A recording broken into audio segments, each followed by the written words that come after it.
Olá, sejam muito bem-vindos a mais uma live especialíssima do Brasil Fantasy Football BRFF, o seu canal de fantasy no Brasil. Eu sou André Amaral e hoje estaremos na companhia de Justin Boone, ele que é canadense, de Toronto, torce para o Buffalo Bills e é o analista-chefe de fantasy football do TheScore, um dos maiores portais esportivos dos Estados Unidos e do mundo, com enorme destaque nos rankings pré-draft e semanais que são objeto de uma espécie de concurso no site Fantasy Pros, tendo conquistado a liderança em 2019 e tendo sido top 10 entre centenas de analistas em 8 das últimas 9 temporadas. Bom, já deixando claro que essa live aqui será legendada daqui a alguns dias, faremos a dinâmica com o Justin toda em inglês, tá, galera? Para não ficar muito travado e fluir melhor. Mas fica com a gente, mesmo se o inglês não for fluente, porque vale muito a pena e você ainda terá a chance de concorrer ao nosso Draft Kit ao final do programa. So, Justin, good evening. Thank you so very much for being here with us. It's really an honor to be in the company of one of the biggest names in the fantasy football world, my friend. Wow, you guys are gonna make me blush, and even before the show, you guys were so kind. But the pleasure is all mine here. I don't know if everybody watching knows, but a few weeks back, I put out a tweet and I was just kind of asking everybody who their favorite international analysts are for fantasy football, you know, outside of the US and Canada. I myself, I'm in Canada. I wanted to know, you know, outside of kind of even almost North America, who's everybody following. And you guys got a bunch of mentions in there and it kind of helped us connect. And then you reached out for me to come on the show. And I was so excited to do it. I hope I can do this on some of the other shows for the people that were mentioned as well. And maybe even have you guys on my podcast as well, because this should be a global thing, right? We have, you know, soccer or, you know, that type of football. It kind of gets to be global. The NBA, you know, basketball is pretty global. We need to make American football that way as well. And there's a lot of people. That was the thing I learned from that tweet was there's a lot of people, not just Brazil, but Australia, all over Europe, South Africa. There's so many around the world that are into the sport. So it's great to see fantasy football having that kind of reach, and it's great to be on with you guys. Yeah, it's definitely time to make fantasy football global. Well, before we start, I'll just send some messages in Portuguese to the audience and introduce my fellow colleagues so they can say their highs to you and the public. Sounds good? Sure, let's do it. Ok. Bom, galera, participe aqui com a gente com perguntas, comentários, cornetados, o que vocês quiserem. Mandem bastante pergunta aí para o Justin, vai ser bem legal. A gente vai abrir muito espaço para suas perguntas. Curtam o vídeo, se inscrevam no canal. Lembrando que tem que estar inscrito no canal e participar com pergunta ou comentário durante a live para participar do sorteio que a gente vai fazer lá no final do Draft Kit.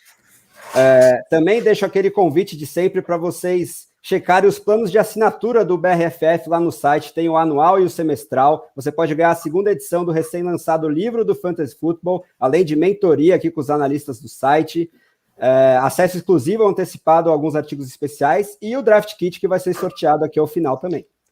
Bom, vamos apresentar aqui meus colegas, então, para eles darem o salve inicial, o recado inicial e o oi aqui para o Justin. Começando por ele, nosso editor-chefe, o rei do IDP no Brasil e no mundo, recentemente fazendo parte da divisão Led Zeppelin do Scott Fishbowl. Rui Maurício, tudo bom, meu amigo? Tudo bom, André?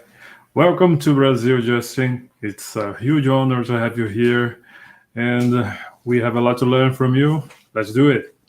Yeah, I appreciate you having me. We were talking a bit before the show. I have some Brazilian friends, some who have since moved back to Brazil, some who are still up here in Canada.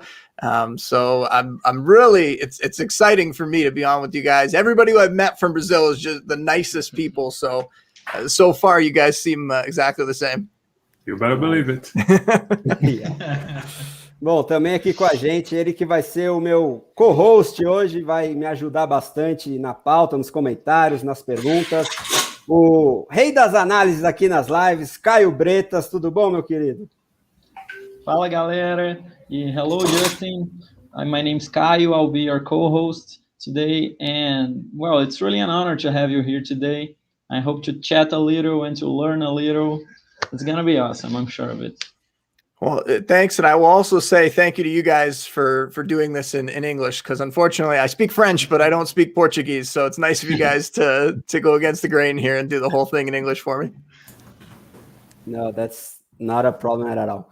Bom, finalizando aqui a bancada, ele que é o nosso grande produtor, além de o rei das tesouradas nos nossos drafts que estão rolando aí, direto do Rio de Janeiro, agora se mudando para Brasília. Sérgio Luiz, tudo bom, meu amigo? Fala aí, André. Fala aí, galera. Thank you, Justin. Everybody said everything. I'm here only for the knowledge, absorbing all the knowledge you throw to us. Well, it feels a little like a job interview so far, right? I got like all these different hosts here. You guys are all going to ask me questions. Maybe I should be a little nervous. No, there's no need to it. Well, let's get into action, shall we? Well, Justin, first of all, tell us your trajectory in the fantasy industry. How and when did you start playing and then working on it until you assumed the role of lead fantasy analyst for TheScore? Well, I've been known to talk a lot here, so I'll try not to take up the whole episode just doing this. But when I was younger, I grew up in Niagara Falls, Canada, so right on the border with the U.S. and very close, about a half hour away from Buffalo. So when I was young, as much as everybody was into hockey, all these other sports, and I really took a liking to football at that point. And the Bills at that age, for me, the Bills were fantastic. They were going to the Super Bowl every year, albeit they were losing every year, but they were a really good team. They were going to the Super Bowl every year, and that made it easy for me to root for them and to get excited about football. But I didn't really dive headfirst into it until I got to high school. And in high school, I got a chance to finally play football. And at that point, every other sport stopped mattering for me. It was I stopped playing hockey, I stopped playing soccer, everything else went by the wayside, and it was just all football all the time from that point on. And I even then, really hoped that someday I could get a job. I didn't think I was going to have the talent to play in the NFL, but to get a job around the NFL somehow. And I've been very lucky that I have. Went to school for journalism, and I was very focused on sports journalism with kind of in the back of my mind, I'm going to cover the NFL. And my first job out of school was with the Hamilton Tiger Cats, so in the CFL, the Canadian Football League. And I was working in the media department there. I was the staff writer. And I was right out of school. I'm at football practice. I'm interviewing all these players. I was essentially like a beat writer, but for the team. And what a great learning experience. I mean, getting to be around the coaches and the players and the training staff and the front office. I got to see it. Now, it wasn't NFL, it was CFL, but it's run very similarly. I got to see how all of that works. And even still today, I draw on some of that stuff to help me with my decision making, because, sometimes when players have issues or, coaches say a certain thing, I have at least something to compare that against, and maybe experiences that I had when I was with the team. So it was a great first job to have out of school. After a couple of years, I got hired by TSN, which is like Canadian ESPN, basically. It's like ESPN, but with a lot more hockey, I suppose is probably how I could describe it. And after about 6 months there, they put me in charge of the NFL section. I was also in charge of the MMA section. I know Brazil, big fans of UFC and mixed martial arts down there. And I like that quite a bit myself. So I was running both those sections. And I was there for 4 years. And around the second or third year, I had it in my mind that I really loved fantasy football, and I was doing a lot of my own rankings and projections and stuff on my own time. And I wondered, because we had a fantasy section, could I start contributing to that? And they were nice enough to let me do it. And so after doing that for the first year, I heard about this little thing called the Fantasy Pros Accuracy Contest. And because I was writing and working for TSN, they were an accredited site. I was able to get in on that contest. And my goal that first year was just don't embarrass yourself, right? Don't come in last, you're probably not going to win it, but don't, just completely fall flat in your face. And the very first year, I'm pretty sure I finished 8th out of, at the time I have 130, 140 analysts probably. And I was shocked. I kept waiting for the bottom to fall out. I'm getting lucky. How am I doing this? And so after I got that finish, now, and I'm a very, very competitive person. Once I realized that I could do it, I was like, okay, well, now I got to win this thing, right? And it took me a while. It took me several years before I was able to, but I finally got that monkey off my back. But anyway, I was at TSN for another year or two, and a friend of mine that used to work at TSN at the time, he was working for the NHL at that point. he contacted me and said that he knew someone that was hiring at TheScore. They were looking for a football guy, and he knew how much I wanted to just be focused on football all the time. Told me to send my resume, which I did. And long story short, I got hired for that job, and I was running the NFL team there, which was, 6, 8, 10 writers, depending on which year we're talking about. We were covering the NFL all year long.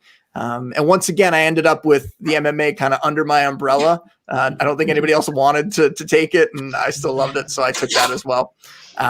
But yeah, and I did that for 4 or 5 years, and the whole time I wanted to keep doing the fantasy stuff, so I was doing it in addition to my regular job. It was kind of, they were getting a 2-for-1, right? Those first few years, I was running the NFL team, and then on my spare time and a lot from home, I was working on my rankings and all that stuff and putting that up at TheScore as well. And then after 4 or 5 years of doing that, we had a management change, and the new management came in, and they were really excited about everything that I had been able to accomplish before that. And they wanted me to, do even more fantasy wise. And so a couple of years ago, I started working from home full time, just focused on fantasy all year long. And the first year that I was able to do fantasy for the entire calendar was the year that I actually won the Fantasy Pros contest. So a little bit of a correlation there. And I've been doing it ever since, and it's just been fantastic. Just a dream job. And I'm so lucky, when you go back through that story, and I'm thinking about it now, all the things that could have gone differently, all the decisions that I made, all the opportunities, even like I said, that friend reaching out to me, was a huge thing for my career, to get me to where I am now at TheScore. So a lot of people that, deserve thanks, that I've thanked so much along the way. And I couldn't be happier with what I'm doing now. Well, Justin, that's great, man. It was great for you, great for TheScore, and great for everyone who follows you. So I hope it's worked out, right? I've not just for for myself, but there's a lot of people that have won their fantasy leagues. At least that's what they tell me, thanks to my work. And that's maybe the thing that I'm most happy about. I want to see all the messages from people who have won their leagues. I want that even more than I want to win my own leagues at this point, because that's super exciting for me. Yeah, that's great. So now, can you walk us through your process of making your rankings, both the draft rankings, preseason, and both the weekly rankings? That's another question that we could probably spend a whole episode on. So I'll try to condense it. And I get asked this question a lot. There is no, one thing that I can point to as, that's the thing. If I'm going through the whole process, it would take a very long time. But I start with my draft rankings in January, basically as soon as the regular season ends. Normally I try to take like a week off around the holidays, around Christmas time, and then I'm right back to it.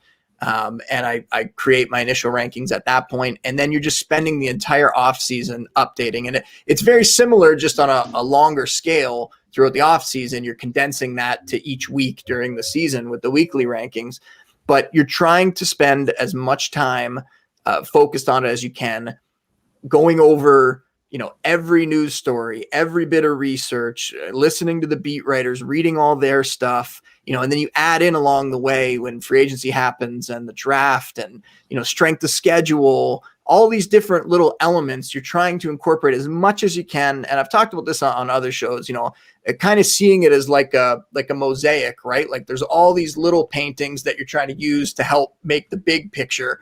That's kind of what it's like. And it takes a long time, and in the off season, at least you have the entire off season. I'm still able to take some weeks off and kind of have a better work-life balance, because during the season, that's much, much more difficult. During the season, I'm already starting my next week's rankings on Sunday. As soon as that, 1:00 hits our time when the games kick off and the rankings lock, there's nothing else you can do at that point. I watch the first round of games when there's normally like 8 or 9 games in that first window. And then after that, I start chipping away at the next week's rankings, because I need to, right? The more I can get done on Sunday, the more, ahead I'll be with everything. And I have a very, very strict schedule during the season, knowing kind of the windows that I have to get things done, which makes it tough, when we're trying to add different things, or if, shows pop up and people are asking me to come on their shows during the season, it's hard to kind of carve out time. I always feel bad during the season when I have to say no. Now is the time like this to get me on. All the time in the world that we can spend talking about this. But during the season, it's kind of the same thing that I talked about as the off season. Just it's, each day going over, trying to get as many of those little data points into my head to put into the projections to create, because there's no crystal ball, right? Like even Fantasy Pros a few years back, the way they used to calculate it was you got like a percentage, and now they do like a points-based system. But back then it was a percentage. And I don't know if we should admit this at this point, but the top percentages were like 65%, maybe 70% was like an unbelievable score. Because we don't get everything right. It's just not the way it works, right? Which is why I always tell people, don't just follow my rankings. Make sure that you're consuming other people's work, other people's content, and you're building that same kind of picture, but for yourself, right? Take all those different data points, and it'd be nice if they include my stuff too, but take all the content of the people that you like, make sure you're looking around. Not everybody has the time like I do to spend reading all these beat writer articles and everything. And let me do that. But, make sure that you're looking at a lot of people's work and then formulating your own opinion, because it's not fun just looking at someone else's rankings, putting your team out there and that's it. You want to have that personal touch to it. So I always say that people should do that. And that's what I'm doing. I'm looking at, as much of that information as I can and trying to piece it all together. And then, I'm spending an awful lot of time on it. And if you want to boil it down to like, what I think it is that gives me that edge or has allowed me to do what I've done and have the success that I've had, I think I put in as much time as anyone in the industry, if not more. On Sundays, a couple years back, I started waking up on Sunday at 4 a.m. when the games were going to start at 1 p.m., just because I wanted that extra time to be able to spend on the rankings when we get all those reports the night before from the Adam Schefters and all that news. I didn't want to have to rush it. I wanted to be able to let it simmer and bake that into my projections and everything. So it's spending a lot of time on it. It's having, people in your life that are incredibly understanding. My wife, understands that I really care about my work. I'm so passionate about it. And, friends, family, I've canceled plans on people before and they don't hate me for it. At least I don't think so, or they get over it pretty quickly. And this is the part where I'm saying all this. And if people are, new in the industry and they're looking and they're going, okay, what do I need to do to succeed? I don't know that I would recommend. This is not the way to do it. I feel like it's almost been a bad thing that I've done it this way. It makes me look bad, I feel, because I'm just spending so much time and not having that work-life balance. So in the last year or two, I've tried to, get to a point where I can even that out a little bit, but it's tough because I just love it so much. Like for me, the way I look at it is right now, this is the time of year where I can take the weeks of vacation. I can party. I can get that out of my system. And then once training camp comes back around, I'm going back into that cave and I want to, right? Like I can't do it, partially. I have to be all in if I'm going to do something. And that's probably that competitive nature in me as well. But I don't feel happy until those rankings are like exactly where I want them to be. And that requires me spending a lot of time on it. And if you want an example of how it doesn't work out, last year, my wife would hate me for bringing this up, but last year I was doing very well in the Fantasy Pros contest through the first few weeks. I think it was week 4 came around, and you know what? I said, my wife and I, we could take a night and we're going to go. We got a hotel room, kind of like a bed and breakfast, kind of out in the country. And I was like, I'll have all my work done. We'll leave on the Friday night. We'll come back early Saturday. Couldn't possibly affect my rankings. I'll be fine. And that was my worst week by far of the year. I think I finished like 90th in the accuracy contest that week. And it's crazy that there's such a correlation there, but there definitely is. So putting a lot of time into it and trying to consume as much data as you possibly can, that's probably what I would say it boils down to. Nice, Justin. So information is the key. And you have all your experience as a beat writer. It helps a lot. Talking about some more recent news, what are your takes regarding the Julio Jones trade from both the Falcons and the Titans point of view? Who gained or lost value on each side? Well, I saw it kind of hurting the Titans players a little more, with the exception of Tannehill. Now, Julio, it didn't really change too much, because I had already looked at Julio as he wasn't going to be the wide receiver one that, he has been in the past, because, they had Kyle Pitts there, Calvin Ridley's come on, Russell Gage, Mike Davis. They have these other weapons, and Julio's dealt with some injury stuff recently. So he was getting to that point age-wise that maybe he's starting to hit a little bit of a decline phase. So I'd already kind of bumped him down before this, so it didn't really change him too much. A.J. Brown had a chance, really, and I know it's a lower volume passing attack with Tennessee. Somebody like Julio is going from a team like Atlanta that had the 4th most pass attempts last year to a team like the Titans that were 30th in that category. So it's a big drop-off, well over 100 pass attempts difference there. Could it change? Different coaches, all that stuff? Yes, but that offense is built around Derrick Henry. I don't think they're just going to come out and start throwing it all over the yard. Now, before Julio showed up, there really wasn't many options in that passing attack.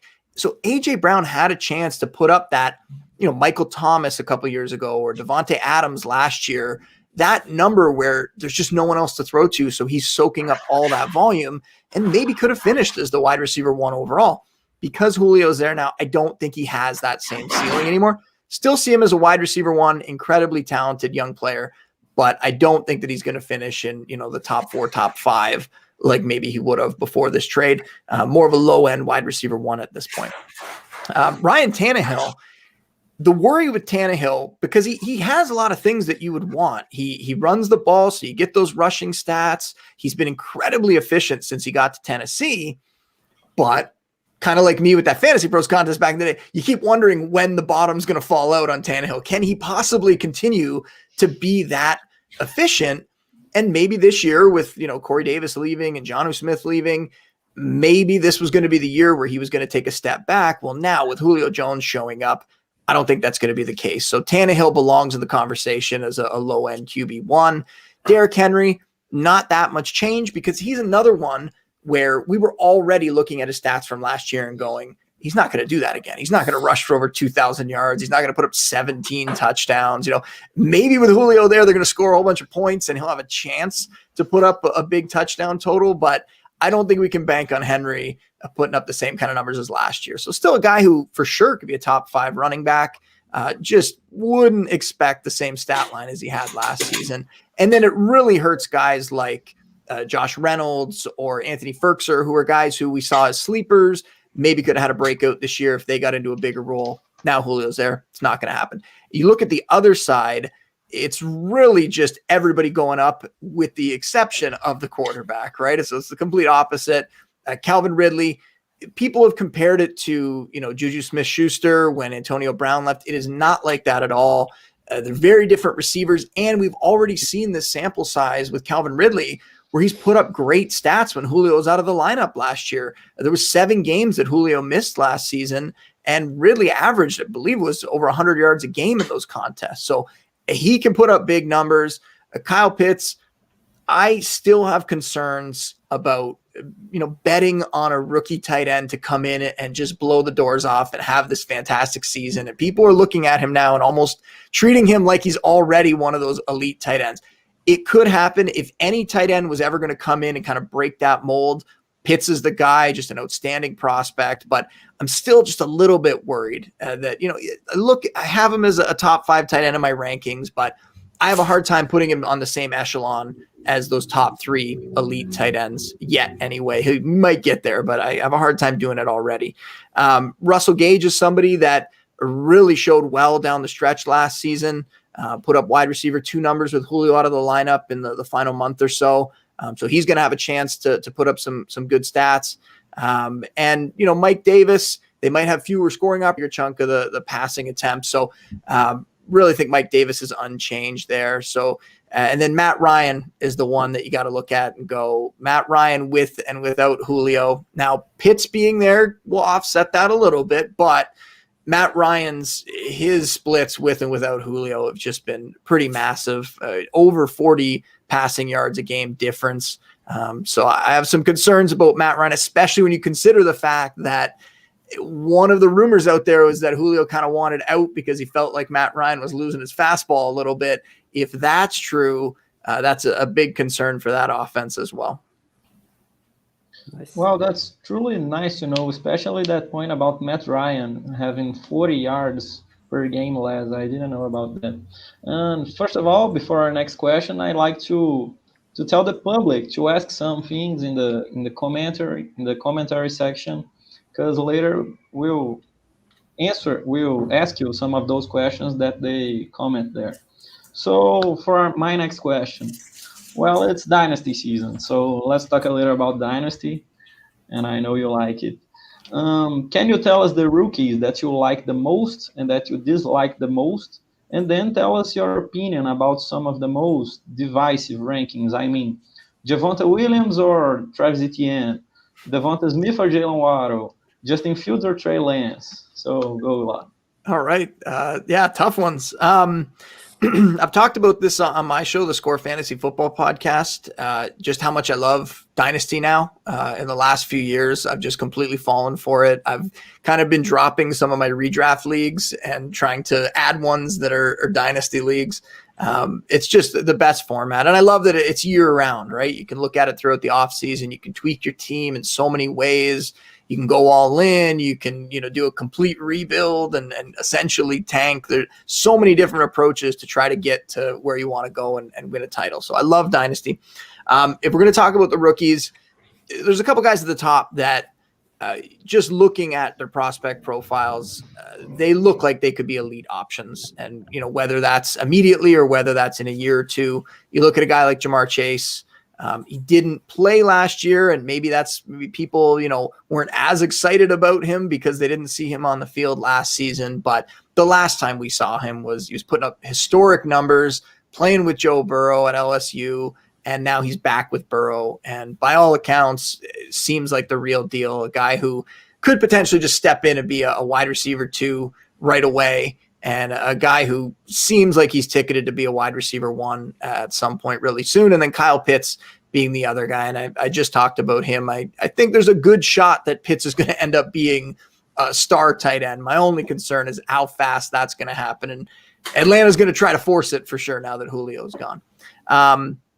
There's other guys. There's a lot of other guys in this class that I like. I mean, when you look at the quarterbacks, Trevor Lawrence, another one who you could look at him and go just an outstanding all-around prospect, maybe the best quarterback prospect we've seen since Andrew Luck. And for fantasy purposes, a guy who can run a little bit so he can give you those stats as well. We'll see if Urban Meyer has that whole thing figured out. We've, seen some college coaches come in and think they know what they're doing and kind of fall on their face a little bit. So hopefully that doesn't hurt Lawrence in these early years, but he's another great prospect.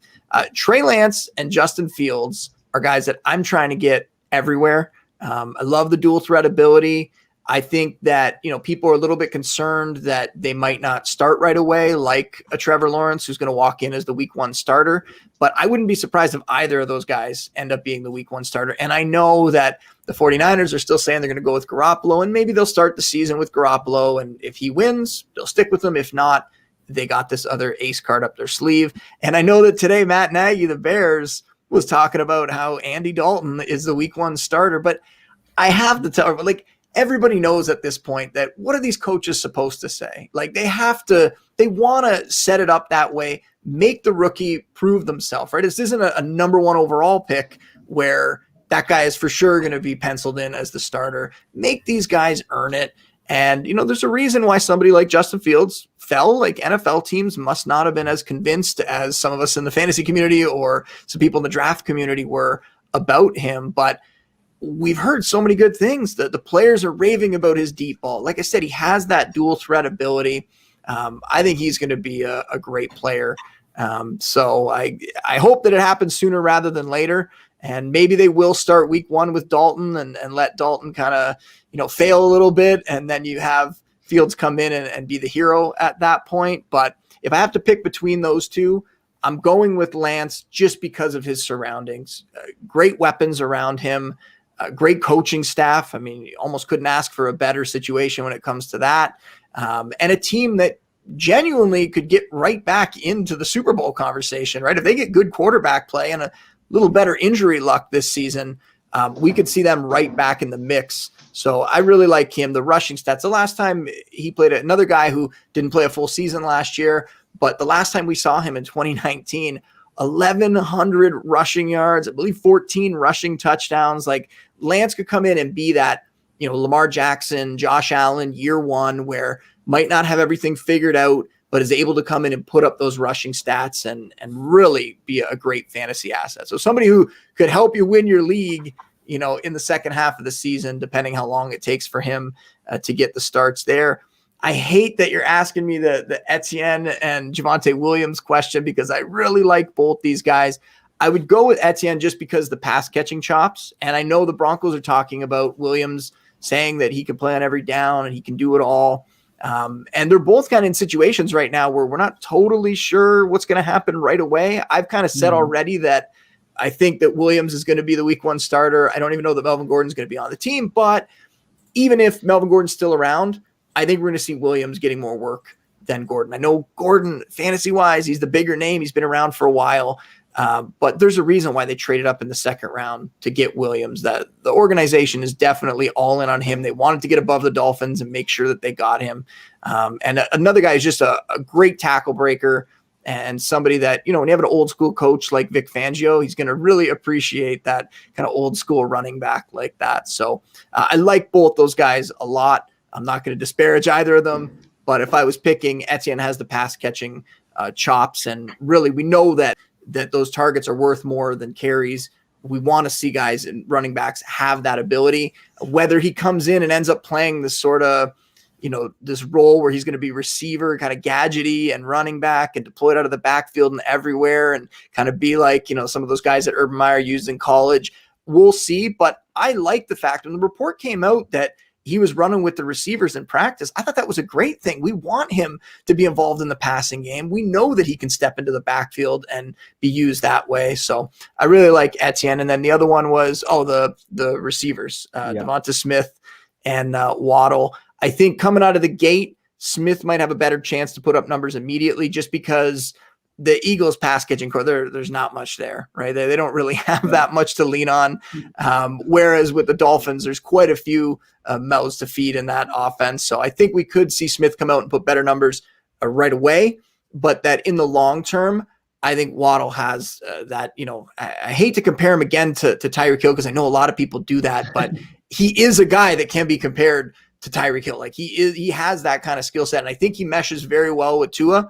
Not just because they have the history, but also just because the way he can be used. He can stretch the field, which is something that offense didn't really have that much of last year. And he can also get used on slants and catch the ball short and turn it upfield. Now, we said similar things about Henry Ruggs last year coming out of Alabama, and his offense didn't really use him that way.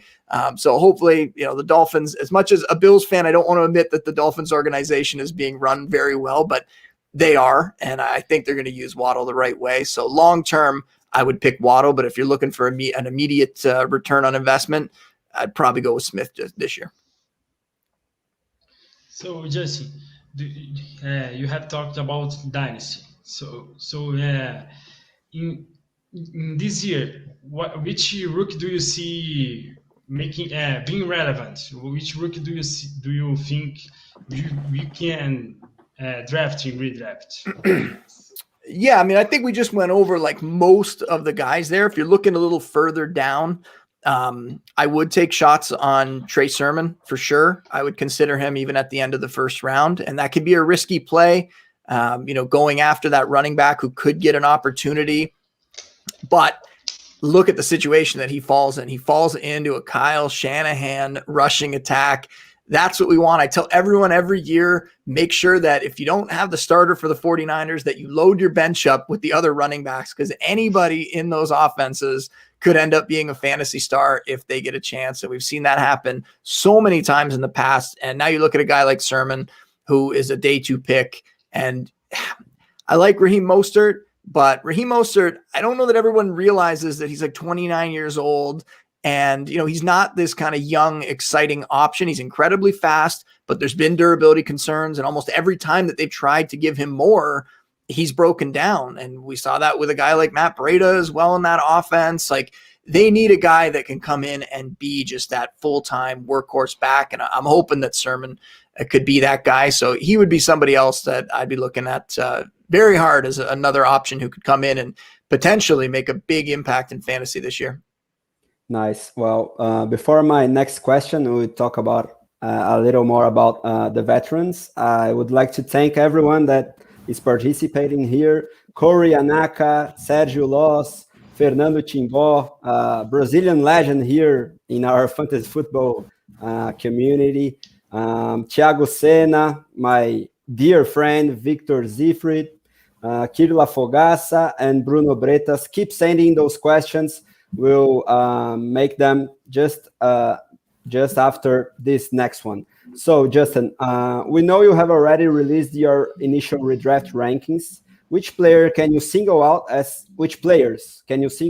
some that you are more optimistic or pessimistic compared to the ECR, the Expert Consensus Rankings, a measure present in the Fantasy Pros website for those who doesn't know that? At least one that you're high or low from each of the main positions, if you may, quarterback, running back, wide receiver, and tight end. Well, I will say this time of year, I don't look that much at ECR. Maybe I should have before the show, so I'm sorry about that. But I could probably tell you the guys that I think that I'm higher on or lower on than everybody else. Maybe you could tell me if I am or not. Matthew Stafford. I have Stafford. I wanted to put Stafford up at like QB7. Right now I have him in my top 10. I don't think people realize the upgrade that is about to happen in that offense, going from Jared Goff, who, no offense to Goff, but Sean McVay really had to turn him into a puppet on the field, right? Like, he needed to get the most out of him. He was in his ear. They figured that out. They let McVay kind of break the play down for him, the pre-snap stuff. They maximized what they could get out of Goff. And then we saw, I think, defenses start to figure that out. And, over the couple of years there, the numbers started to get a little worse for Goff. Now you have a guy that is 16th on the all-time passing yards list, 16th on the all-time passing touchdowns list, a guy that is a great quarterback, maybe somebody who's underrated, really, to be honest, that because he was on those Lions teams and, hasn't had as much success since a guy like, Calvin Johnson was there. But Stafford's going to be able to come in and diagnose defenses on his own. It'll be great that he has McVay in his ear, but he's not really going to need that. He's a guy that can make any throw on the field. So they are now going to unlock this offense. And if you listen, Sean McVay, he started a podcast this year for The Ringer, and him and Peter Schrager, and you kind of get a window. It's, they're not talking specifically about his team, but it comes up the odd time. They're more talking about coaching and interviewing some of the other coaches around the league. But you can hear his excitement about having Stafford there. He is fired up to get him in that offense, and for good reason. Now he has this massive upgrade, a guy that's not going to be scared to throw downfield, to push the ball. They're going to put up very big numbers there. And I know Stafford, maybe because he's a little bit older, he's 33, maybe because he doesn't have the dual threat ability. Everybody wants quarterbacks that can run. But we've seen guys like Aaron Rodgers, Tom Brady last year. They put up top 8, top 10 fantasy quarterback numbers, and they did it not because they were running. They did it because they put up really big touchdown totals, and Stafford has that within his range of outcomes. So I think he's a guy that he goes in that range where I love taking quarterbacks, kind of, the 8th, 9th, 10th round after you've filled all your other positions, try to grab a value at quarterback there. So somebody that I'm definitely higher on than I think most people. Guys I'm probably a little bit lower on. I mean, Baker Mayfield, there's some people who are excited about him based on what he did last year. We've seen him kind of have these little stretches, but I just don't think – I expect the Browns to be a very good team this year, but I think they're going to do it on the running game and on their defense. They've added a lot of great pieces on that defense. I don't think they're ever going to need to throw the kind of volume that Baker would need to put up huge stats. So he's somebody that I've shied away from. And I'll give you another one. I'm a little worried about Russell Wilson. I know they have the new offensive coordinator in. We'll see what happens there. But the last 2 seasons, we've seen Russell Wilson have great first halves of the year and really bad second halves of the year. Like his numbers just completely fall off. So if you want to draft him and hope that he can come out strong, and then maybe you trade him so you don't have to worry about him falling off in the second half of the year, sure. He has the weapons. Like they definitely can be a great passing offense. We've seen it happen last year. Russ was cooking early in the season, but I'm just a little concerned because Pete Carroll keeps talking about wanting to run the ball more. Just worried that they're not going to let Russ have the volume either that he deserves, and that they have the weapons to produce there. It would be foolish if they don't do that, but I think that could happen. Now let's go the other way. You want to talk about a running back that I'm higher on, Chris Carson. Now, we got some news today that Rashaad Penny hasn't been practicing, that he had a cleanup surgery on his knee, I believe. So that's concerning for him. He was somebody that could have been interesting. A guy like Carson, he's had some injury issues in the past. He often tends to play through them, but he has missed some games. Penny, guy that they spent a first-round pick on a few years ago. Maybe you thought he could be a high-end backup there. We'll see how fast he can heal up, but that's, it's concerning that he's still dealing with this now, and we're already in June at this point. And Carson, when you look at Carson, what he's done, the guy doesn't get any respect. You go back to 2018, over 1,300 yards from scrimmage in 14 games, had 9 touchdowns, 20 catches that year. 2019, the numbers went up almost over 1,500 total yards in 15 games that year, 37 grabs, still another 9 touchdowns. Like he just keeps producing almost consistently a top 15 fantasy running back. And you can get him in the late 3rd, in the 4th round, even somebody that I'm all over this season. I want as much of Chris Carson as I can get. And kind of for some of the reasons I said about Russ, because Pete Carroll keeps talking about wanting to run the ball so much. So I think that Carson is a guy that sneaky RB1 potentially that you can get at low end RB2 prices. A running back that I don't like as much. A lot of people are probably saying this one, David Montgomery. It was a really nice situation for him last year when Tariq Cohen went down. They really didn't have another guy to come in and take work away from Montgomery. They really didn't have another pass catching option out of the backfield last year. And then he had that like historically easy run at the end of the year of just the easiest rushing defense as possible. And he put up RB1 numbers. I believe it was even top 5 fantasy numbers. I don't see that happening this year. Tariq Cohen's going to be back. And they've added Damian Williams. So I don't think that he's going to see that just, unchallenged volume that he had last year. So I look at him as more of a low-end RB2 and not somebody that I'm that excited about. At receiver, Curtis Samuel. Now, this guy, when you have to have context for all this stuff. That's another thing that's very important with the fantasy data points that I'm talking about. When you're bringing all this in, you can't just look at the numbers. You got to kind of understand why they're the way they are.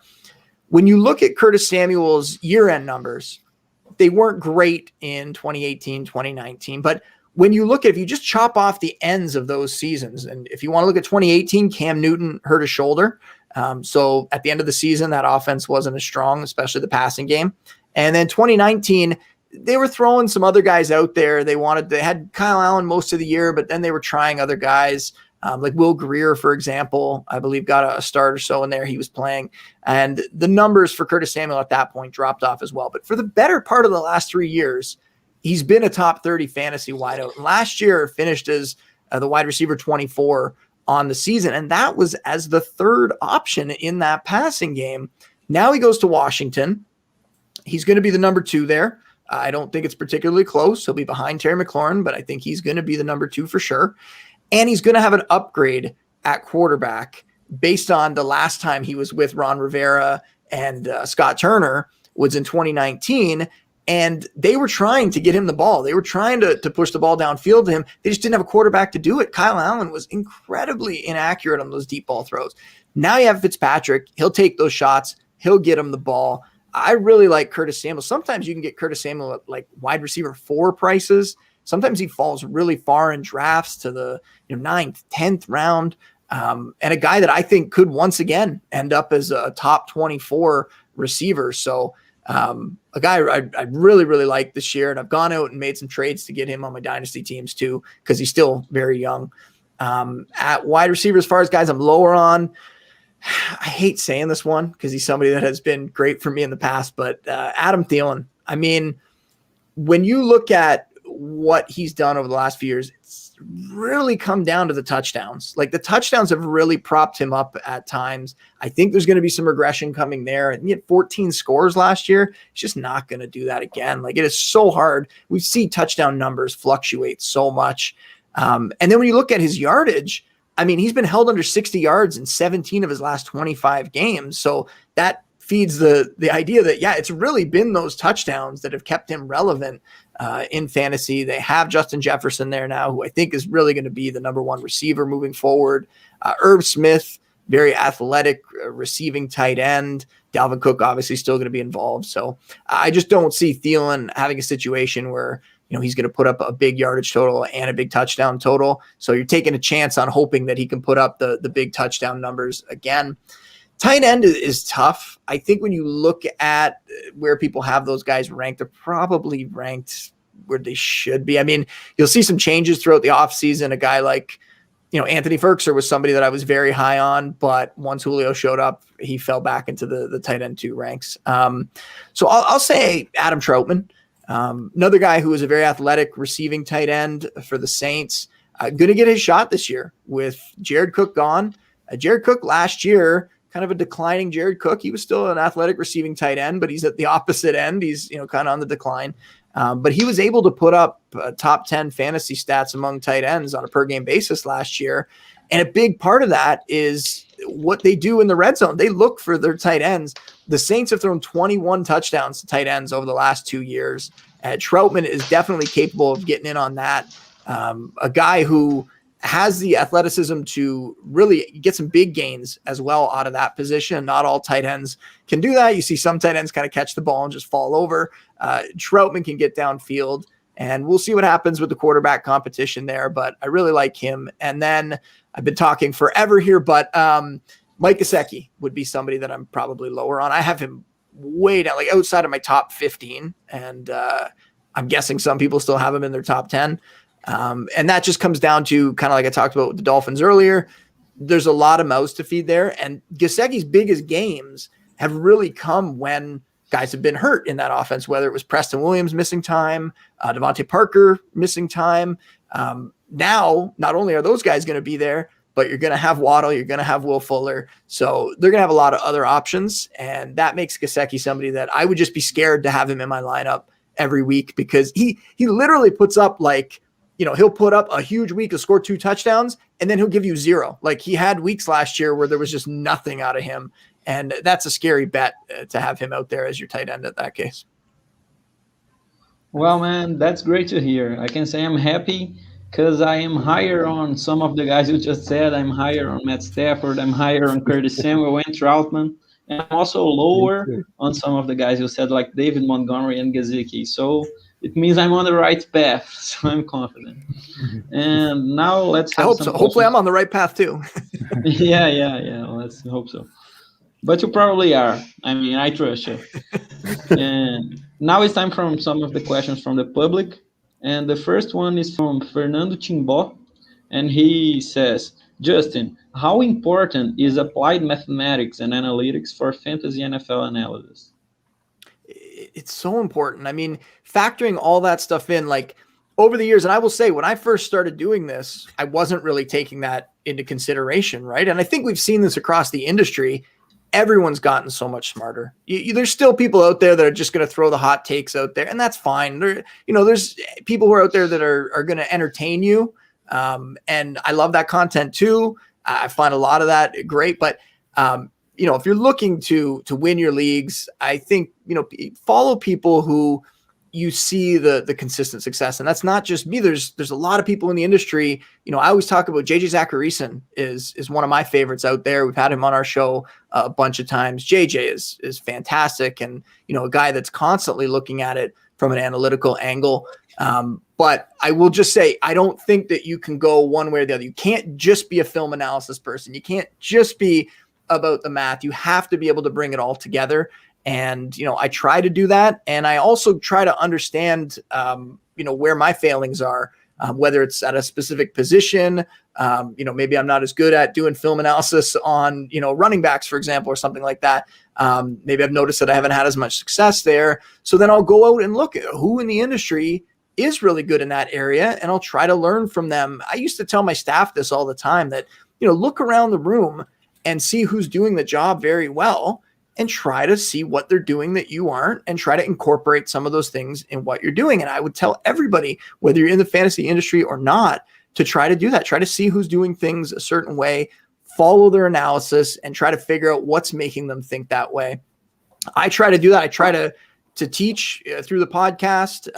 We did the charity eliminator leagues, and when we're in those chats and I'm talking with everybody in those leagues, even though I'm competing against them, I'm trying to give them hints and clues about, I can't believe that there's still so many quarterbacks on the board and it's a super flex league, and, stuff like, just trying to nudge them in the right direction and help teach. And, I see JJ do that as well. There's a lot of people in the industry that are great at that.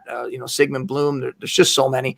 I think that should be something that I think all fantasy analysts are doing. It shouldn't just be come to me for the answers. It should be come to me, let's work on this together, and let's kind of make each other better fantasy players along the way.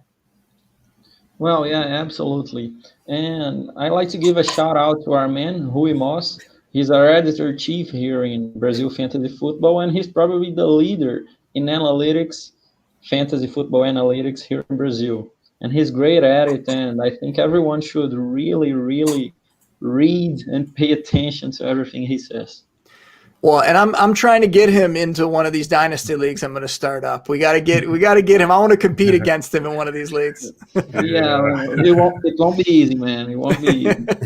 And you are already invited to come play with us in a dynasty or a basketball or whatever league you want. Nice. As well, Justin. I love it. I appreciate it. Nice. Well, that's really nice. So another question from the public. Well, you already said that Chris Carson is a running back that you're higher on. But now Corey Anaka has a question. He's the Canadian who is following today. And he's asking, is there a running back that will surprise everyone this year? I mean, maybe as a leaper or something. Yeah, I mean, I feel like when it comes to running backs, it's been really hard to do like the breakout articles for running backs every year, because I feel like the guys that kind of qualify for that tend to be fairly obvious every season. So finding someone nowadays too, even finding sleepers is hard, right? Because there's so much great analysis out there that it doesn't feel like, there's someone touting a player, no matter who it is, somebody out there is talking them up. Guys that I've targeted kind of a little lower, if we want to go like big time surprises that I've kind of like loaded up my bench with, Darrell Henderson. And it's not because I think that Cam Akers is going to fail. It's not because I think that Henderson's going to outplay him and take the job. It's just because I love that Rams offense so much, like I talked about with Stafford, that I'm looking for cheap ways to get in on it. And one of the cheapest ways would be to get Darrell Henderson, because if Cam Akers gets hurt, and we see running backs get hurt all the time, and we saw Akers get hurt last year, if Akers goes down, Henderson is a guy that could come in and put up RB1 numbers for fantasy. Early last season, we saw him put up some pretty good stats over the first 6 games or so when there was some injuries in that backfield. So Henderson is one of those kind of insurance policy, elite backup running backs in my mind, who could come in and put up really big stats. You want to keep going even deeper. I would invest in guys like Samaje Perine. Joe Mixon had that foot injury last year. Looking at the timeline for him, hopefully he's going to be back and be fine. But if something like that pops up again, they don't have Gio Bernard there anymore. Are they going to be willing to give Mixon that workhorse load? Are they going to be scared that maybe durability will pop up again? And Samaje Perine, I think right now is the favorite to be that backup running back in the Bengals offense, which is another offense that I think is going to be strong this year with Joe Burrow coming back, and the weapons they have there, like adding Chase. So Samaje Perine would be somebody that I would look at. And you want to go super, you want to go completely all the way down. He's probably not going to do anything, but I'm just throwing a dart on him. Ty Johnson, he's on the Jets. The Jets have a coaching staff that came over from the 49ers. And we talked about it earlier, the 49ers, you want to invest in those backfields because anybody could come out of that backfield and put up big stats. Now, maybe not the same with the Jets. They got a lot of, pieces in flux. They got a lot of way to go to kind of change the culture in that building. But if we're looking at that backfield, you want to target backfields. If you're trying to find like a surprise running back, you should be looking to target backfields where things are kind of undetermined, where we don't really totally know who's going to emerge from the pack. Tevin Coleman's the veteran there. He's familiar with the system coming over from the 49ers as well. Tevin Coleman really hasn't done anything in a couple of years, and he's kind of on the backside of his career.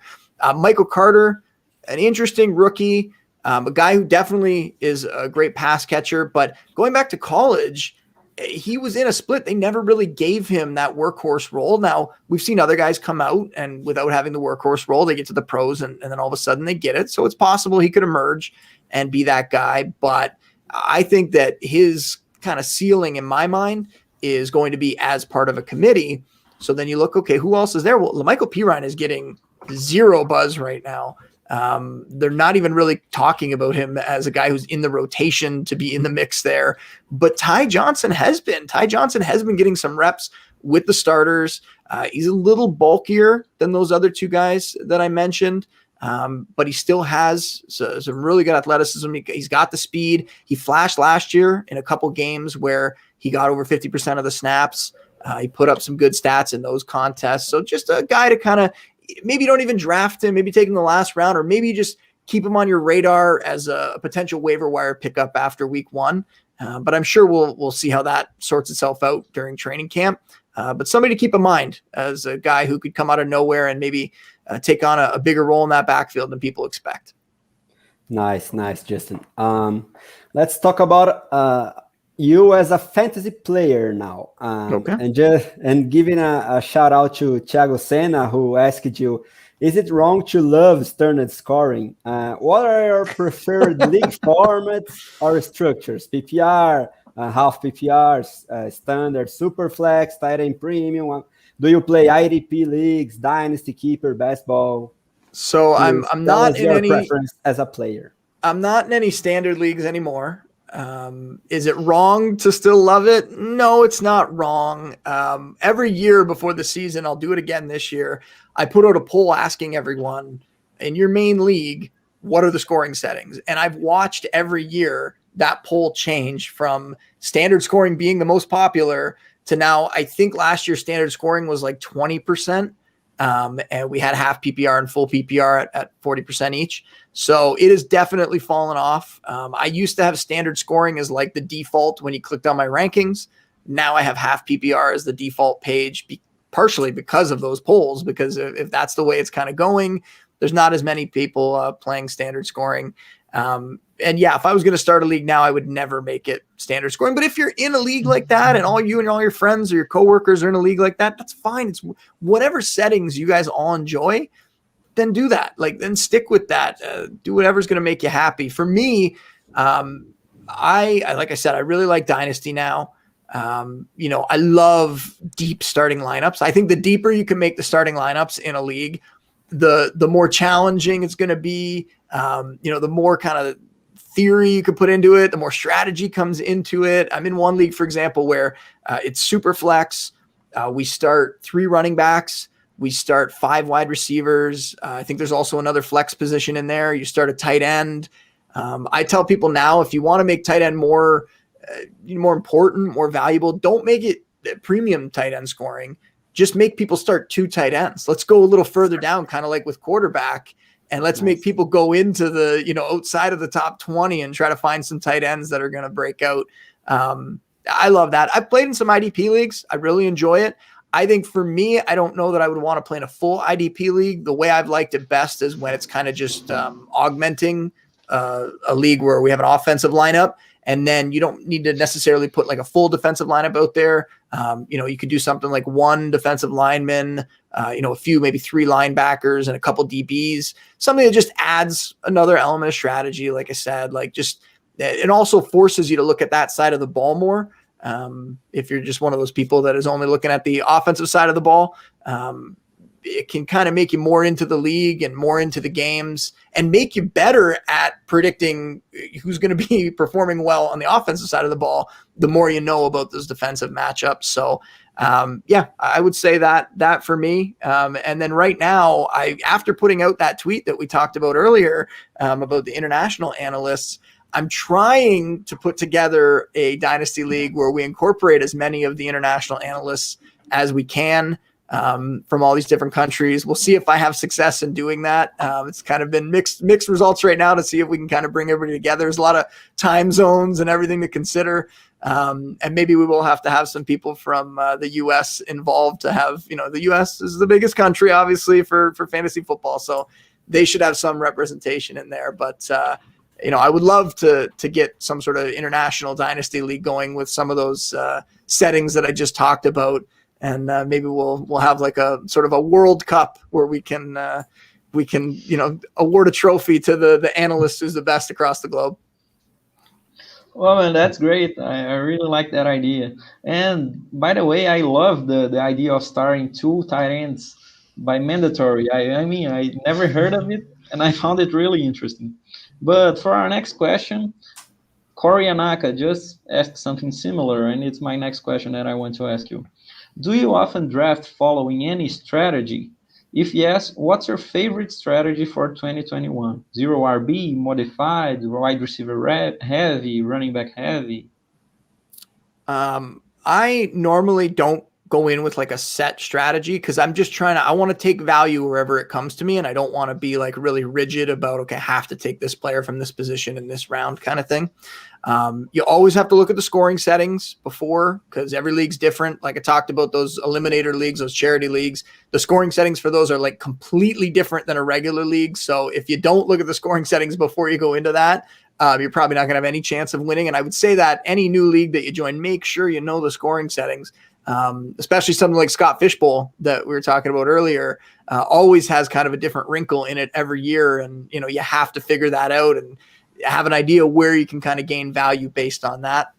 So for me, in the past, I used to, I suppose, do some form of zero RB. I used to really load up on receivers early because I felt like running back, I could gain that value through the waiver wire and through taking shots on some of those guys deeper in the draft.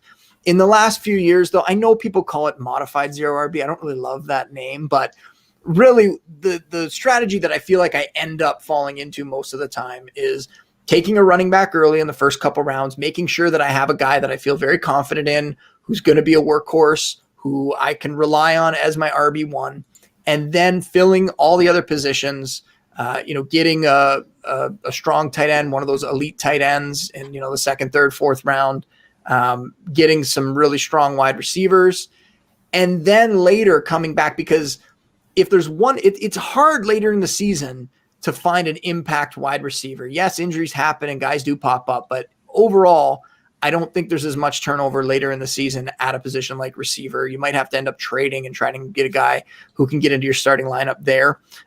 Whereas running back, we see it every year. Guys pop up, injuries, ineffectiveness. We see these backups come on later in the season. So that's a spot where till later. So if I can fill out all the spots in my lineup and feel really good about them, and then just have that RB2 spot that I have to worry about, and I can put all my focus into that, finding somebody on the waiver wire, but I feel great about the rest of my roster, I think that's the best approach you can take for roster construction at this point. And that's where I feel like I've had the most success in recent years. Very nice. Let's talk a little bit about the Scott Fishbowl. Are you already preparing? What's your preparation for the leagues? How do you play it? My preparation so far has just been trying to figure out which division I wanted to pick, because there were so many different bands. He's got all the different bands in there as each division, and it was so tough to pick, who your favorite was. A lot of great musicians, and then you're trying to figure out, well, who else will be in that league? Who likes this band? And maybe I'll meet up with them. And so that's really all I've done so far. I will admit I have not really looked at it too much. I know every year, Josh Hornsby, Josh ADHD on Twitter, he always has this excellent app that has all the ADP data live as the drafts are happening.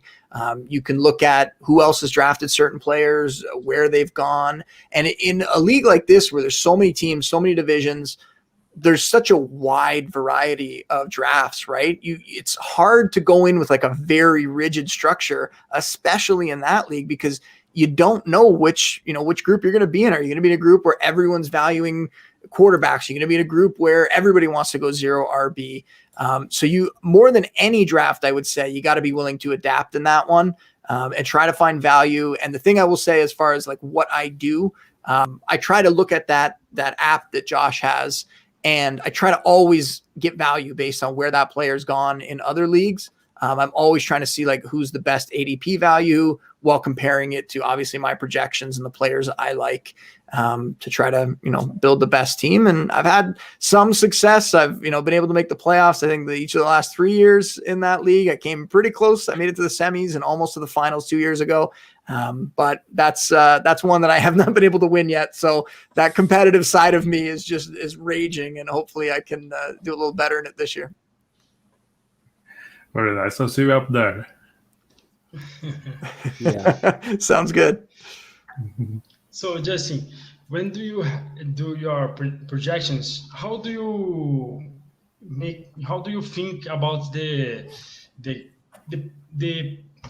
work, the kind of work the rookies wide receiver will do in their new teams? I'm trying to do my projection this year, and for the first time, I'm finding this very difficult. I don't know how to proceed, so I want some tips.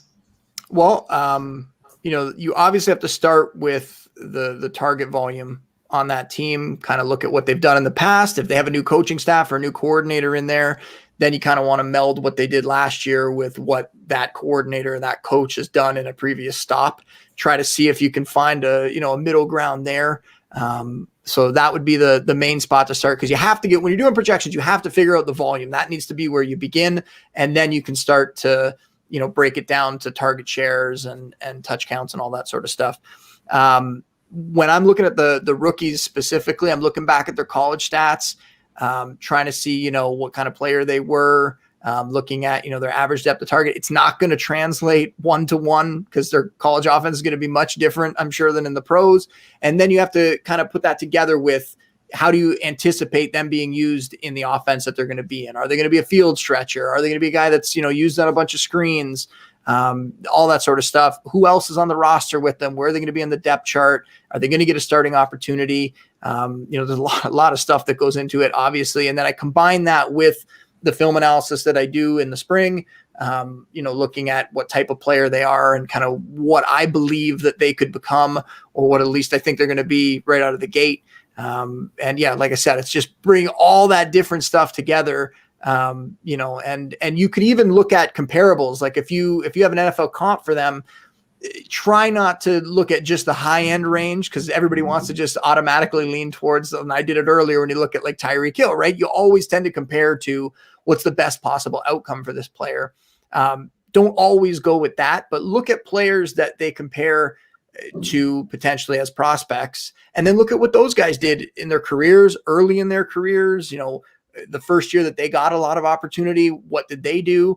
And then try to factor that in as well. There's a lot of stuff that goes into it. And I will say, like, projecting the rookies is specifically tough. It's specifically tough this time of year when you don't have that much to go on as far as the kind of NFL players, and you can get swayed the wrong way one way or another based on reports that come out of OTAs and rookie mini camps and all that stuff. I want to see the preseason. I don't feel great about my rookie projections until I see them on the field in a game where they're up against other NFL players. And then you kind of get a better idea of, okay, what are they ready to go? Do they belong here? Are they going to take some time? Are they going to bust potentially? Do they already look like they're headed in the wrong direction? I feel much better about that after seeing a preseason game or two, because you can add that to your film analysis and get a better idea of what kind of player they could be in the pros. And then you could package that and bake that into your projections as well. And sticking to the same subject, do you anticipate some rookies being the target hogs from their teams from day one, like Jamar Chase or Rashaad Bateman, Devonta Smith? I think Chase is the only one that I have being like a complete target hog. Like I said earlier, I think Devonta Smith might see a lot of volume just by default in that offense. And now you look at the Eagles offense, how much are they going to throw in general? I think people are getting skewed by, you look at what Jalen Hurts did in those couple games last year where he had to throw for them to keep up. And I think he had 2 games where he had over 300 passing yards. I don't think that's the kind of offense that they're going to run. I think they're going to try to run the ball, or, I don't think they're going to have that kind of massive volume. So overall, I think Smith could see a decent amount of volume early on, just because I don't have a lot of faith in Jalen Reagor. I don't think they have a lot of other options in that pass catching core. Dallas Goedert at tight end, but that's about it. Other than those guys in year one, I mean, somebody like Elijah Moore is getting a lot of hype right now, but there's a lot of mouths to feed. You have a rookie quarterback with the Jets. I don't know that I feel great about him getting just massive volume in year one. Rondale Moore, he's going to be behind DeAndre Hopkins. I don't think he will be behind AJ Green for long, because I think AJ Green is washed up, but Rondale Moore behind those guys. And we know Hopkins is just this massive target hog, so it will be hard for him to get to that range. So not a lot of other guys. You mentioned Bateman, another guy who's going to a team where, unless the Ravens change something, and maybe it'll happen. Each year we're kind of looking at it going, are they going to let Lamar Jackson throw more this year? They're going to do it. I don't think it's going to happen, especially when you look at a rookie receiver and the risk there. And you combine that with an offense that has been, the bottom of the league as far as pass attempts go the last couple seasons since Lamar took over. I don't think the odds are high that he's going to have the kind of volume that you would want to see to call him a target hog early on. So the only other one we could say is Kyle Pitts, because if we look at him as a tight end, maybe he could be considered a receiver. They're talking about lining him up outside a lot. So if we want to consider him, then yeah, maybe he could see a lot of volume as well year one. Oh, nice, Justin. I intend to start doing, as soon as the season starts, some rest of season rankings for Brazil Fantasy Football. And I know you do something similar in TheScore, which is your trade value chart. And can you give me and all our viewers some advice on how to rank players mid-season based on rest of season?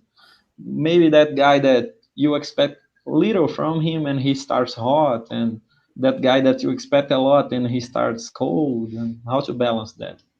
Yeah, I mean, some of it's just the main stuff that you would look at with that player, like we just talked about, as far as, volume and, the production, the type of production that they've had so far, some of their averages when they've gotten on the field, that sort of stuff.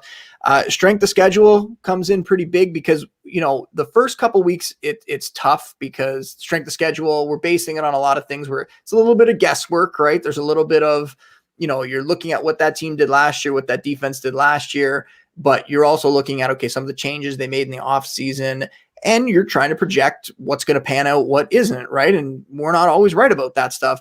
Often we get to the season, and I feel like you got to go, I say 3 weeks normally, 3-4 weeks, then you can start to feel good about looking at strength of schedule the rest of the way. And I like to always have Dwayne McFarland. He's working for PFF. I love to have him on my show right around that time, right around week 3, because he does utilization report. And so he looks at all the utilization, all the how players are being used, how much they're on the field, the type of utilization that they're getting. And then you can talk about at that point, same kind of thing. You can look at it and go, okay, well, now we have 3 weeks of data. How can we really project these players moving forward with that? So those kind of things, when you get to that point in the season, I feel a little better about that trade value chart. But then on top of that, earlier in the season, when you're talking about week 1, week 2, you're still looking at where guys were drafted, because right or wrong, people are still factoring that into their head. I spent a 2nd round pick on this guy in the draft.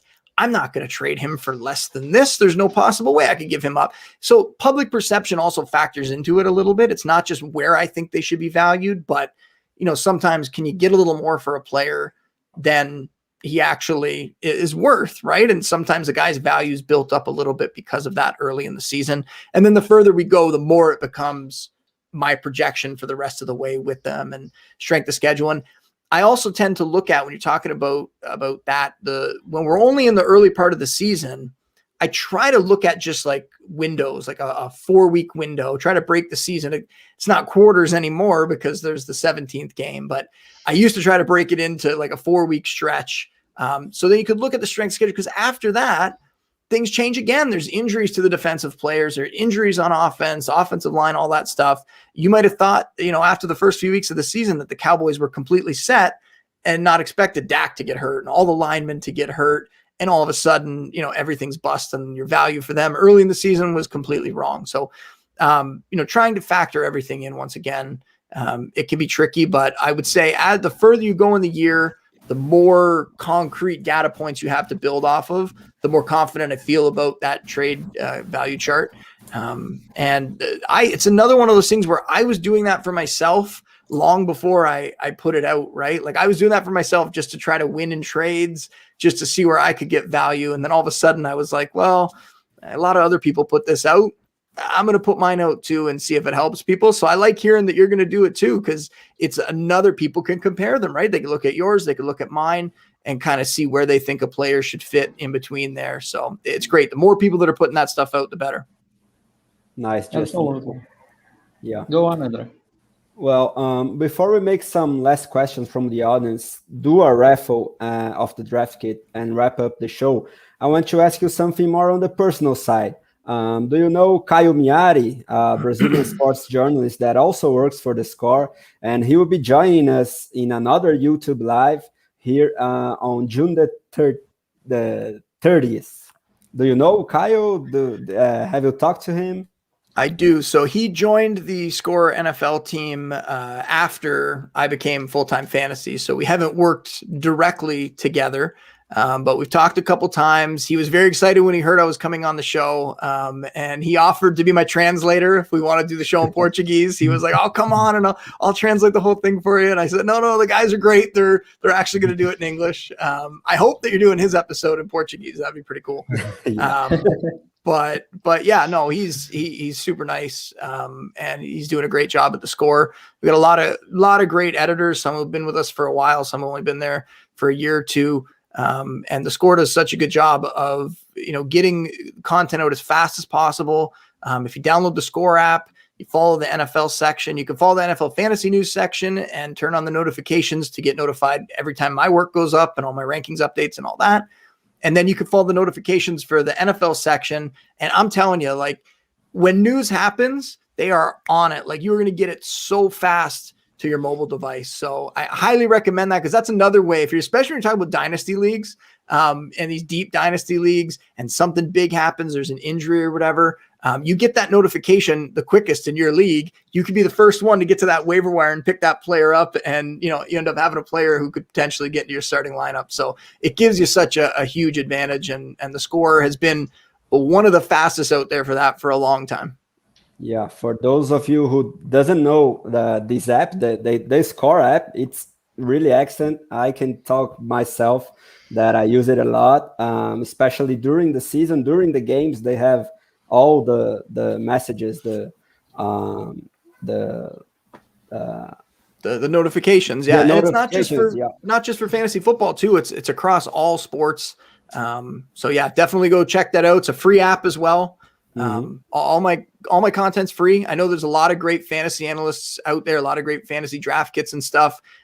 Everything we're putting out at the Score is still free right now. So highly recommend. There's no risk in checking it out, right? You don't have to pay. And if you find out you don't like it so much, it's free. If you don't like it, then no harm, no foul. No, but it's an excellent app, an excellent website. It's very good. Well, just some last questions from the audience. Thiago Senna is asking you about a player that burned me personally last year because I took him in almost all of my first rounds, and it's Clyde Edwards-Hilaire. Do you think we should bet on him again this year? This time with a lower cost in drafts. What do you think about him in 2021? Yeah, I think that's what it is. It's the lower cost that makes me want to go back to the well. If he was still going in the first round again, I would not be in on him at all. But you can get him right now, end of the second, probably into the third normally. And at that range, you might as well take a shot on him in that outstanding offense. I don't think that he is going to get that Christian McCaffrey kind of volume. I don't think he's going to be that player. I think they're going to like to keep guys involved like Darrell Williams, maybe even like Jerick McKinnon, who's there now. So keep some other guys involved. But yeah, CEH, another guy that outstanding pass catcher, that's going to help bump up his value. As long as he stays healthy, he'll give you probably high-end RB2 numbers with a chance to crack that top 10, top 12. So yeah, I would take a bet on him in the third this year. Nice. And Leonardo Carneiro, who is the representative of Bills Mafia Brazil, Nice. is sending you a big hug and asking you if you believe in any Buffalo tight ends this year. Maybe Zach Ertz will be coming along. Well, what we've seen from Buffalo is they are willing to spread the ball around. They now have a target hog in Stephon Diggs. They've added Emmanuel Sanders to the receiving corps. So now they have 4 receivers who I think can get it done, with Cole Beasley and Gabriel Davis there as well.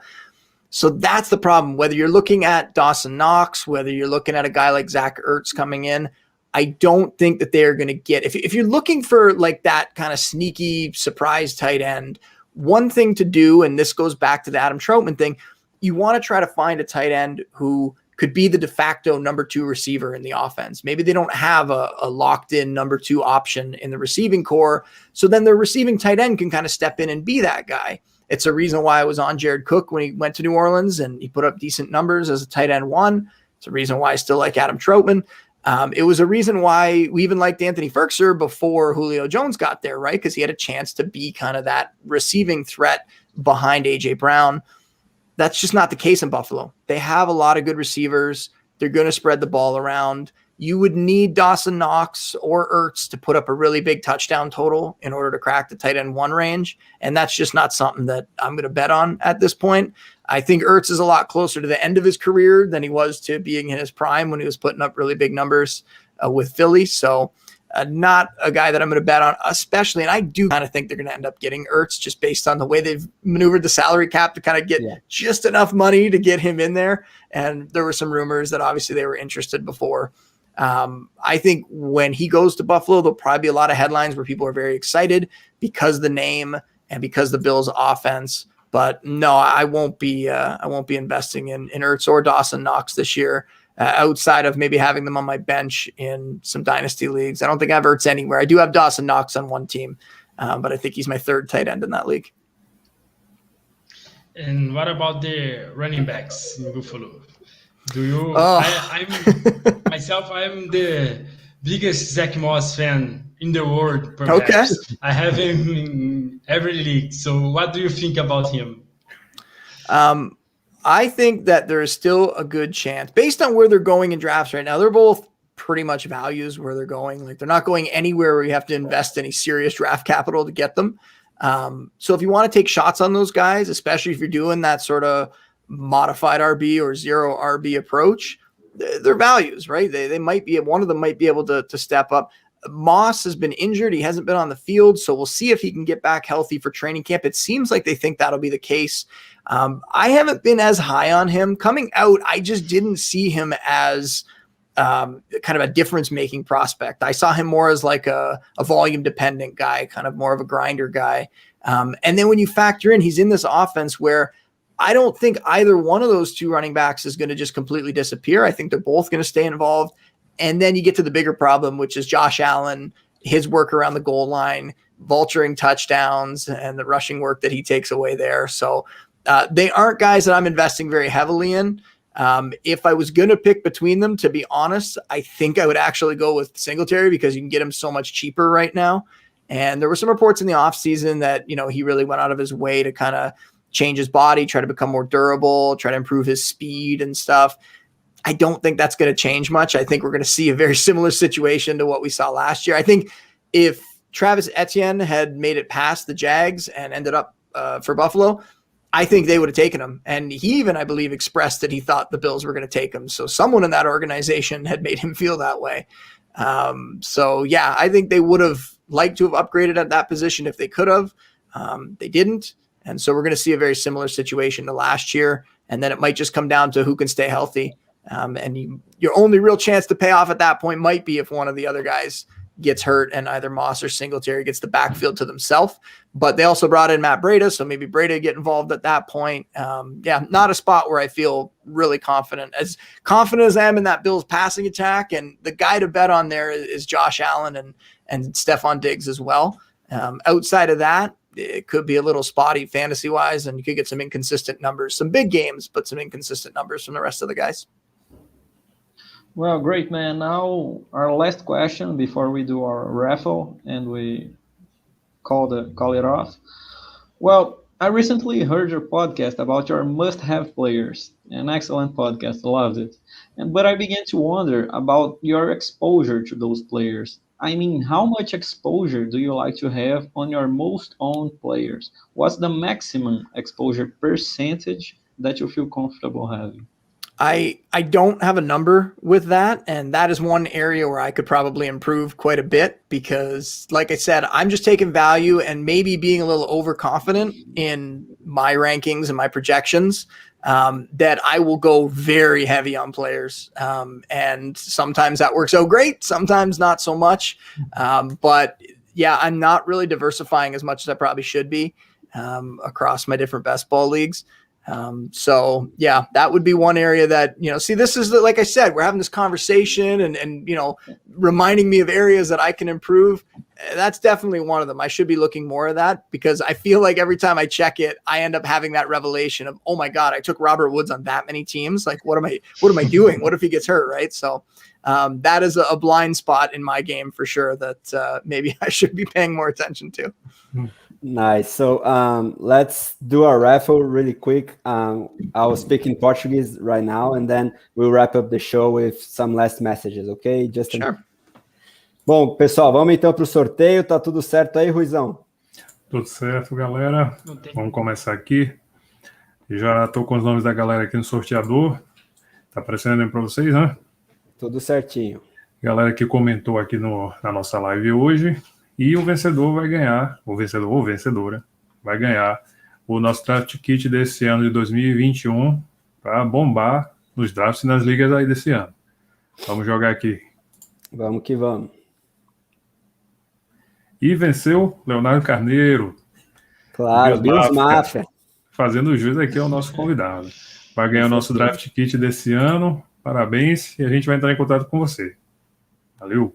Nice. So, Justin, Bills Mafia Brazil have won our raffle. Fantastic. Love to see. I feel like I should have been over here with like a confetti cannon or something. Or maybe if we're going Bills Mafia, I should have jumped through my desk or something like that to celebrate. Yeah. That would be awesome. So I'll just pass on the word for my friends to give the last shout out. And thank you very much for being here with us, Justin. Beginning with you, our big boss, Rui Mauricio. Thank you, everybody. Thank you, Justin. It was a big pleasure. I hope we talk again, and not only here in Brazil Fantasy Football, but in your media as well. And see you soon. Thank you very much. Okay, I appreciate it. Nice. And what about you, Sergio Luis? What are your final thoughts? Any final questions? Thank you very much for your presence again here with us.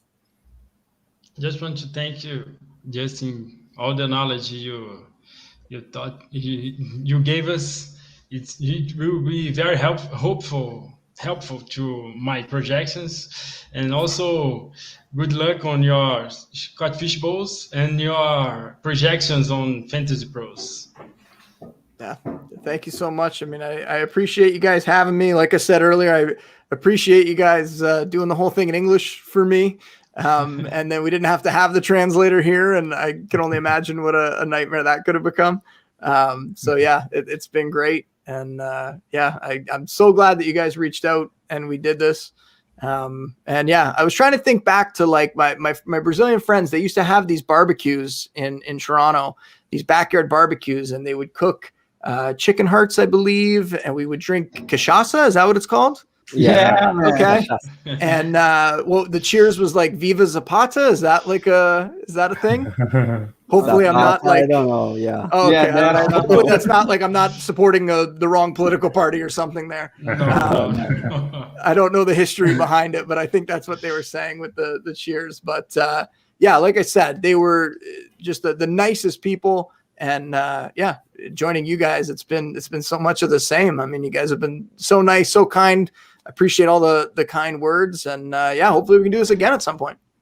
Nice. Yeah, man. Thanks, man. It was really nice talking to you. You're a really nice guy, and I'm just here trying to take mental notes and memorizing all your advice. So thanks a lot. It was really great to have you here with us. Definitely. So yeah, thank you for co-hosting with me, Caio. It was awesome, a very unforgettable experience from a fantasy fan that is starting to host and to produce content on this big fantasy industry that we hope that can grow global from here on out, like Justin have comment. So Justin, just one last question. Sure. And thanking you once again for being here with us. It was truly an honor. Am I too crazy for ranking Cam Akers ahead of Jonathan Taylor? I mean, crazy in the sense that, I like both those guys this season. I feel like they both have a shot to potentially even crack the top 5. Like that's the kind of volume they could get. So you're not crazy, but I feel much stronger about Taylor and what we saw from him last year. The scary part about Akers is we didn't really see that much. Yeah, he had a couple monster games, but he's still a little bit unproven. So it's more of a projection with Akers than it is with Taylor, who we saw really do it for a longer stretch in the second half of the season last year. So that's why I would feel better about him. I'm also not really worried. Maybe some other people are about Marlon Mack. I mean, he's coming back from an Achilles injury. I don't think he's going to be a factor. I think they gave him a contract just kind of as a thank you for a previous service. I don't think he's going to be able to do that much this year. So I'm not really worried about the other options maybe as much as some people are in the Colts offense. So I would go with Taylor over Akers, but it's close enough that no, you're not crazy. Yeah. It's just that I'm a little bit worried about Naheem Hines is still in third down work and the change on quarterback, but I can most definitely understand the Jonathan Taylor rankings. I think I'll be the minority on that. So once again, thank you very much, Justin. It's been a pleasure, and I'll just send some messages in Portuguese to wrap up the show. And thank you very, very much. Well, thanks again. Thanks again. Anytime, guys. Nice. Bom, pessoal, essa foi nossa live especialíssima aí com Justin Boone. Fiquem ligados porque quinta-feira, depois de amanhã, já tem mais. A gente vai receber o Edu Araújo, da Liga dos 32. E na próxima terça-feira também tem live com o Felipe Vieira, do On The Clock. Então é o BRFF, Brasil Fantasy Football, bombando. Muito conteúdo para vocês. É isso aí, galera. Muito obrigado por estarem conosco. Estejam com a gente sempre. Muito obrigado por todos que estiveram aqui presentes, meus grandes amigos Rui, Sérgio, Caio e o Justin. Até a próxima.